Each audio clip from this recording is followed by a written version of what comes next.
கர்த்தருடைய பரிசுத்த நாமத்திற்கு மகிமுண்டாகட்டும். ஆண்டவராகிய இயேசு கிறிஸ்துவின் நாமத்தினாலே அன்பு கர்த்தருடைய பிள்ளைகளாகிய தங்கள் அனைவருக்கும் ஸ்வீட் ஊழியத்தின் சார்பாக வாழ்த்துக்களையும் ஸ்தோத்திரங்களையும் தெரிவித்துக் கொள்கின்றேன். ஏசாயா தீர்க்கதரிசியின் புத்தகம் 45ஆம் அதிகாரம் 2வது வசனம். ஏசாயா 45ஆம் அதிகாரம் வசனம் 2. நான் உனக்கு முன்னே போய் கோணலானவைகளை செவ்வையாக்குவேன். நான் உனக்கு முன்னே போய் கோணலானவைகளை செவ்வையாக்குவேன். என் அன்பு கர்த்தருடைய பிள்ளைகளே, நம்முடைய கடவுள் 2 காரியத்தை இன்றைக்கு செய்வதாக நமக்கு வாக்களிக்கின்றார். ஒன்று, நான் உனக்கு முன்னே செல்லுவேன் என்று ஆண்டவர் குறிப்பிடுகின்றார்.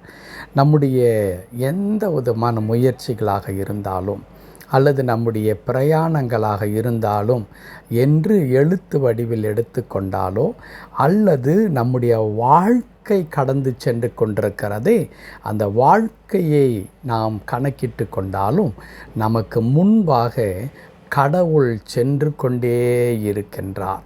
இதை இன்னொரு விதத்தில் சொல்ல வேண்டுமென்றால், கடவுள் எல்லா நேரத்திலும் நம்மை வழி நடத்துகின்ற ஆண்டவராக இருக்கின்றார்.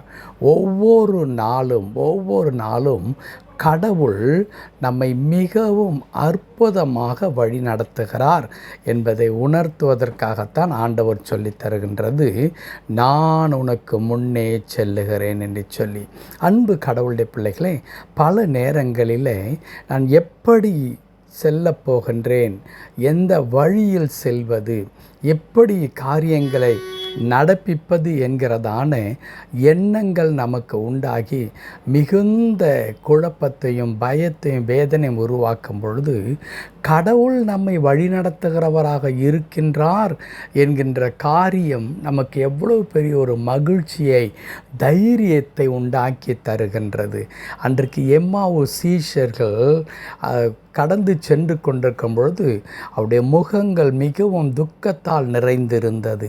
இயேசு அவர்களோடு கூட இணைந்து கொண்டு அற்புதமாக கடவுளுடைய வார்த்தைகளை அவர்களுக்கு சொல்லி அவர்களை வழி நடத்தினார் என்று சொல்லி நாம் பார்க்கின்றோம். ஆம், அன்பு கடவுளுடைய பிள்ளைகளை, நம்மோடு கூட வருகின்ற ஆண்டவராகவும் நம்மை வழி நடத்துகின்ற கடவுளாகவும் இருக்கின்றார். இரண்டாவதாக, அப்படி நம்மை வழி நடத்துகின்ற கடவுள் நாம் செல்கின்ற பாதையிலே கோணலானவைகளை செவ்வையாக்குவேன் என்று ஆண்டவர் குறிப்பிடுகிறார். இங்கே வழிகளிலே கோணலானவைகள் என்று சொல்லி எதை இங்கே குறிப்பிடப்படுகின்றது? வழிகளெல்லாம் இங்கும் அங்குமாக வளைந்து செல்லுகின்றதே, அவைகளை அல்ல, மாறாக இங்கே கோணலானவைகள் என்று சொல்வது நமக்கு இடையூறாக நிற்கின்ற, தடையாக நிற்கின்ற, பிரச்சனைகளாக நிற்கின்ற, நம்முடைய வெற்றியை, நம்முடைய ஜெயத்தை பாதிக்கின்ற காரியங்கள் இருக்கிறதே, அப்படிப்பட்ட காரியங்களையெல்லாம் ஆண்டவர் நம்முடைய வழிகளிலிருந்து அப்புறப்படுத்தி நம்முடைய பாதையை வெற்றி நிறைந்த ஒரு பிரயாணமாக அதை மாற்றுகின்றார். இன்னும் எளிதாக புரிந்து கொள்வதற்கு நான் இப்படி சொல்லட்டும், நம்மை வழிநடத்துகின்ற கடவுள் மாத்திரமல்ல, தடைகளையெல்லாம் நீக்கி நம்மை வெற்றிக்கு நேராக, ஆசீர்வாதத்திற்கு நேராக அழைத்து செல்லுகின்ற ஆண்டவருமாய் நம்முடைய கடவுள் இருக்கிறார்.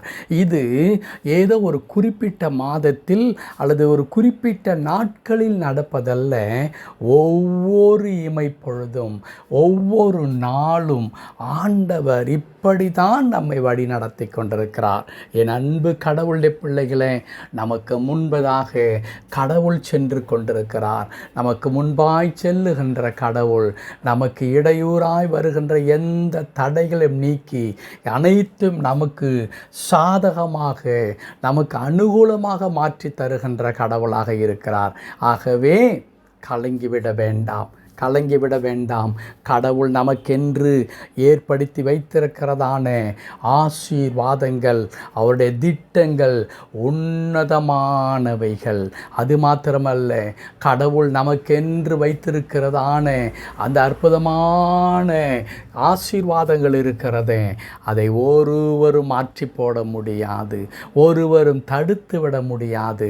கடவுள் நம்மை அனுதினமும் அந்த ஆசீர்வாதத்திற்கு நேராகவே வழி நடத்துகின்ற கடவுள் மாத்திரமல்ல, அந்த ஆசீர்வாதங்களை நாம் பெற்றுக்கொள்ளக்கூடாதபடிக்கு பிசாசானவன் கொண்டு வருகிற எந்த தடைகளையும் அப்புறப்படுத்தி நமக்கு அந்த ஆசீர்வாதத்தை கொடுக்கின்ற ஆண்டவருமாய் இருக்கிறார். ஆகவே நாம் கவலைப்படுகிற மக்களாக அல்ல, பயப்படுகிற மக்களாக அல்ல. விசுவாசிக்கிறவன் பதறான் என்று கடவுள் சொல்லியிருக்கிறார். விசுவாசிக்கிறவர்கள் என்னுடைய மகிமையை, தேவனுடைய மகிமையை காண்பார்கள் என்று ஆண்டவர் சொல்லியிருக்கிறார். ஆகவே என் ஆண்டவர் என்னை வழி நடத்துகிறார். என் ஆண்டவர் தடைகளை எல்லாம் நீக்கி போடுகிறவராய் எனக்கு முன்பதாய் சென்று கொண்டிருக்கிறார். அவருடைய வழிகளிலே அவரை பின்பற்றி நான் கடந்து செல்லும் பொழுது கர்த்தர் அனைத்தையும் எனக்கு அனுகூலமாக்கி தருவார். நான் அனைத்தையும் செய்து முடிக்கிறவளாய் இருப்பேன் என்று சொல்லி நம்பிக்கையோடு கூட ஆண்டவருக்கு நன்றி செலுத்துவோம். மாபெரும் காரியங்களை நாம் பார்க்கலாம். ஜெபிப்போமா. அன்பு நிறைந்த ஆண்டவரே, உமக்கு நன்றி செலுத்துகிறோம். நாங்கள் துதிக்கிறோம் கர்த்தாவே. எங்களுடைய ஆண்டவர் எங்கோ ஒரு இடத்தில் இருக்கிறீர். நாங்கள் வருடத்திற்கு ஒரு முறை, மாதத்திற்கு ஒரு முறை, வாரத்திற்கு ஒரு முறை வந்து தரிசித்து விட்டு போக மக்களாக அல்ல ஆண்டவரே.